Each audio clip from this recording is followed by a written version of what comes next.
The Bet by Anton Chekhov. Please like and subscribe. It was a dark autumn night. The old banker was pacing from corner to corner of his study, recalling to his mind the party he gave in the autumn 15 years before. There were many clever people at the party and much interesting conversation. They talked, among other things, of capital punishment. The guests, among them not a few scholars and journalists, for the most part disapproved of capital punishment. They found it obsolete as a means of punishment, unfitted to a Christian state, and immoral. Some of them thought that capital punishment should be replaced universally by life imprisonment. I don't agree with you, said the host. I myself have experienced neither capital punishment nor life imprisonment, but if one may judge a priori, then, in my opinion, capital punishment is more moral and more humane than imprisonment. Execution kills instantly. Life imprisonment kills by degrees. Who is the more humane executioner? One who kills you in a few seconds, or one who draws the life out of you incessantly for years? They're both equally immoral, remarked one of the guests, because their purpose is the same, to take away life. The state is not God. It has no right to take away that which it cannot give back, if it should so desire. Among the company was a lawyer, a young man about 25. On being asked his opinion, he said, capital punishment and life imprisonment are equally immoral, but if I were offered the choice between them, I would certainly choose the second. It's better to live somehow than not live at all. There ensued a lively discussion. The banker, who was then younger and more nervous, suddenly lost his temper, banged his fist on the table, and, turning to the young lawyer, cried out, "That's a lie. I bet you 2 million you wouldn't stick in a cell even for 5 years." "If you mean it seriously," replied the lawyer, "then I bet I'll stay not 5, but 15." "15! Done!" cried the banker. "Gentlemen, I stake 2 million." "Agreed, you stake 2 million. I my freedom," said the lawyer. So this wild, ridiculous bet came to pass. The banker, who at the time had too many millions to count, spoiled and capricious, was beside himself with rapture. During supper, he said to the lawyer jokingly, "Come to your senses, young man, before it's too late. 2 million is nothing to me, but you stand to lose 3 or 4 of the best years of your life. I say 3 or 4 because you'll never stick to it any longer. Don't forget either, you unhappy man, that voluntary is much heavier than enforced imprisonment. The idea that you have the right to free yourself at any moment will poison the whole of your life in the cell. I pity you." And now the banker, pacing from corner to corner, recalled all this and asked himself, why did I make this bet? What's the good? The lawyer loses 15 years of his life, and I throw away 2 million. Will it convince people that capital punishment is worse or better than imprisonment for life? No, no, all stuff and rubbish. On my part, it was the caprice of a well-fed man. On the lawyer's, pure greed of gold. He recollected further what happened after the evening party. It was decided that the lawyer must undergo his imprisonment under the strictest observation in a garden wing of the banker's house. It was agreed that during the period he would be deprived of the right to cross the threshold, to see living people, to hear human voices, and to receive letters and newspapers. He was permitted to have a musical instrument, to read books, to write letters, to drink wine and smoke tobacco. By the agreement, he could communicate, but only in silence, with the outside world through a little window specially constructed for this purpose. Everything necessary, books, music, wine, he could receive in any quantity by sending a note through the window. The agreement provided for all the minutest details, which made the confinement strictly solitary, and it obliged the lawyer to remain exactly 15 years, from 12 o'clock of November 14th, 1870, to 12 o'clock of November 14th, 1885. The least attempt on his part to violate the conditions, to escape if only for 2 minutes before the time, freed the banker from the obligation to pay him the 2 million. During the first year of the imprisonment, the lawyer, as far as it was possible to judge from his short notes, suffered terribly from loneliness and boredom. From his wing day and night came the sound of the piano. He rejected wine and tobacco. Wine, he wrote, excites desires, and desires are the chief foes of a prisoner. Besides, nothing is more boring than to drink good wine alone, and tobacco spoils the air in the room. During the first year, the lawyer was sent books of a light character, novels with a complicated love interest, stories of crime and fantasy, comedies, and so on. In the second year, the piano was heard no longer, and the lawyer asked only for classics. In the fifth year, music was heard again, and the prisoner asked for wine.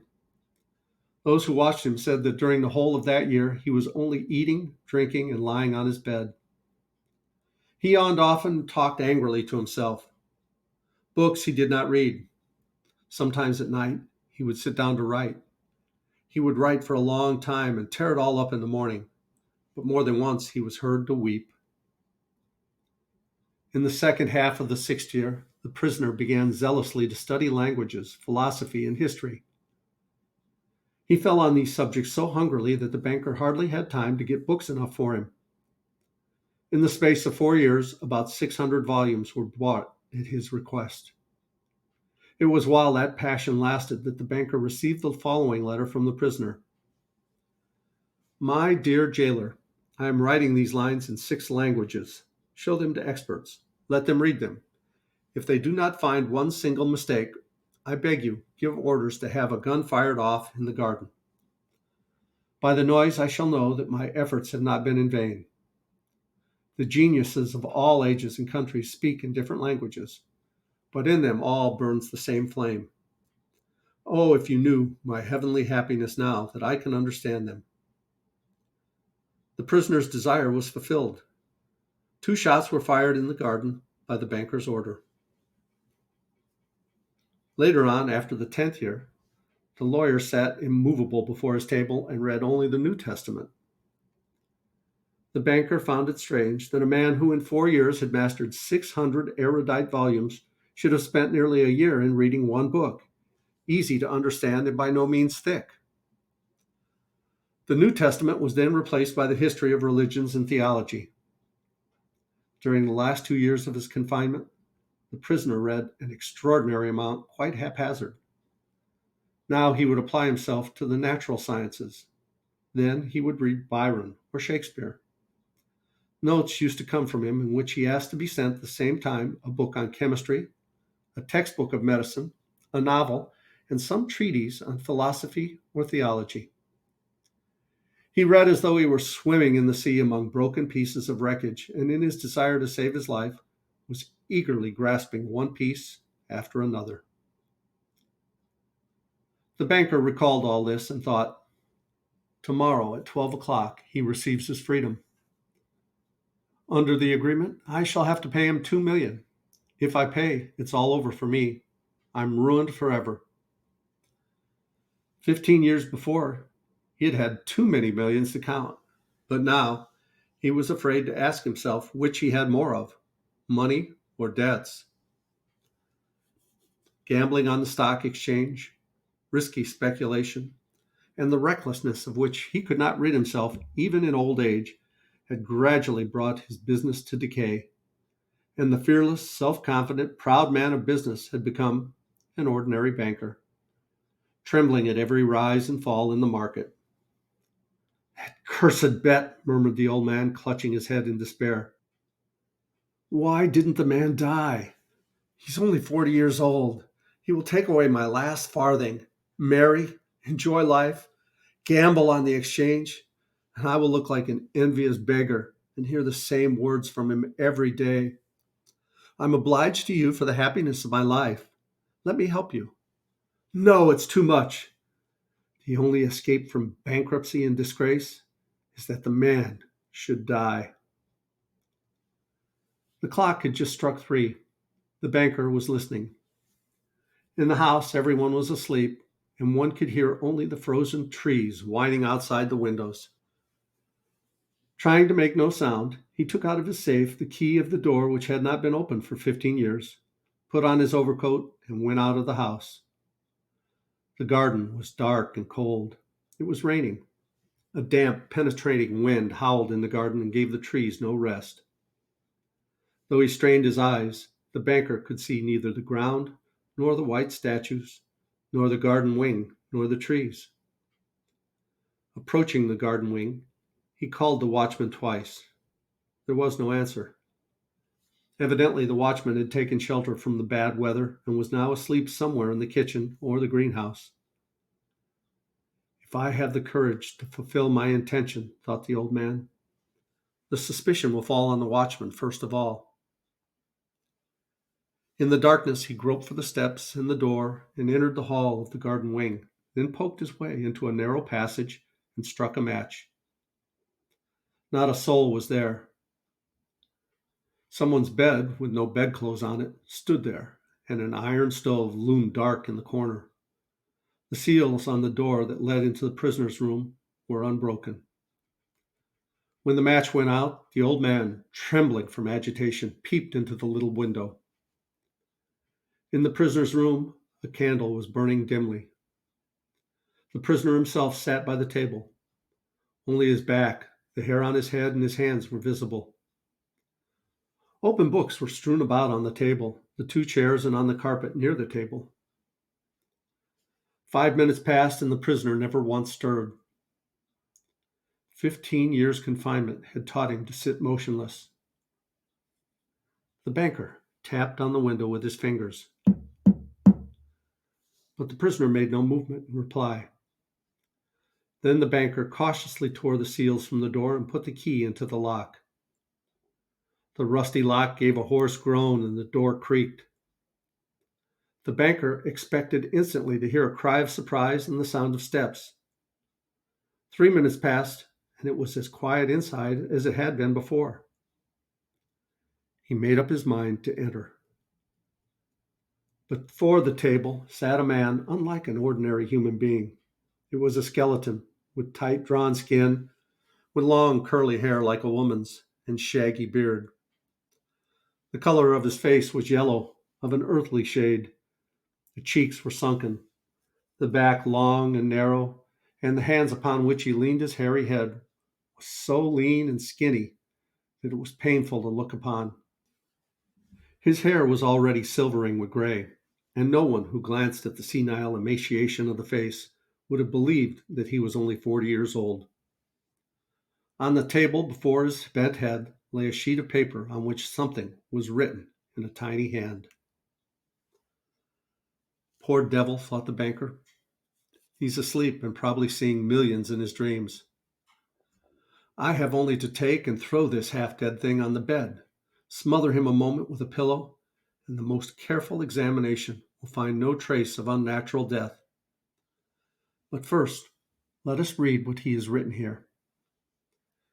The banker took the sheet from the table and read, "Tomorrow, at 12 o'clock midnight, I shall obtain my freedom and the right to mix with people. But before I leave this room and see the sun, I think it necessary to say a few words to you. On my own clear conscience and before God who sees me, I declare to you that I despise freedom, life, health, and all that your books call the blessings of the world. For 15 years, I have diligently studied earthly life. True, I saw neither the earth nor the people, but in your books I drank fragrant wine, sang songs, hunted deer and wild boar in the forest, loved women, and beautiful women, like clouds, ethereal, created by the magic of your poet's genius, visited me by night and whispered to me wonderful tales, which made my head drunken. In your books, I climbed the summits of Elburz and Mont Blanc, and saw from there how the sun rose in the morning, and in the evening suffused the sky, the ocean, and the mountain ridges with a purple gold. I saw from there how above me lightning glimmered, cleaving the clouds. I saw green forests, fields, rivers, lakes, cities. I heard sirens singing and the playing of the pipes of Pan. I touched the wings of beautiful devils who came flying to me to speak of God. In your books, I cast myself into bottomless abysses, worked miracles, burned cities to the ground, preached new religions, conquered whole countries. Your books gave me wisdom, all that unwearying human thought created in the centuries and compressed to a little lump in my skull. I know that I am cleverer than you all, but I despise your books, despise all worldly blessings and wisdom. Everything is void, frail, visionary, and delusive as a mirage. Though you be proud and wise and beautiful, yet will death wipe you from the face of the earth like the mice underground, and your posterity, your history, and the immortality of your men of genius will be as frozen slag, burned down together with the terrestrial globe. You are mad and gone the wrong way. You take falsehood for truth and ugliness for beauty. You would marvel if suddenly apple and orange trees could bear frogs and lizards instead of fruit, and if roses should begin to breathe the odor of a sweating horse. So do I marvel at you, who have bartered heaven for earth. I do not want to understand you, that I may show you indeed my contempt for that by which you live. I waive the 2 million of which I once deemed as a paradise, and which I now despise, that I may deprive myself of my right to them. I shall come out of here 5 minutes before the stipulated term, and thus shall violate the agreement. When he had read, the banker put the sheet on the table, kissed the head of the strange man, and began to weep. He went out of the wing. Never, at any other time, not even after his terrible losses on the exchange, had he felt such contempt for himself as now. Coming home, he lay down on his bed, but agitation and tears kept him up a long time from sleeping. The next morning, the poor watchman came running to him and told him that they had seen the man who lived in the wing climb through the window into the garden. He had gone to the gate and disappeared. The banker instantly went to his servants to the wing and established the escape of his prisoner. To avoid unnecessary rumors, he took the paper with the renunciation from the table and, on his return, locked it in the safe. Anton Chekhov was one of the very few figures eventually renowned as a playwright and fiction writer. In the United States in this century, Thornton Wilder was almost as successful in the two fields. Arthur Miller and Tennessee Williams each wrote a fair amount of fiction, but were regarded primarily as playwrights. Chekhov's most famous play, The Seagull, was first produced in 1898. Others of note are Uncle Vanya, The Three Sisters, and The Cherry Orchard. The first collection of his humorous writings, Motley Stories, was published in 1886. The best of his serious short fiction can be found in the posthumously published Darling and Other Stories. The most notable of Chekhov's crime tales is the novella The Duel, which unfortunately is much too long for this anthology.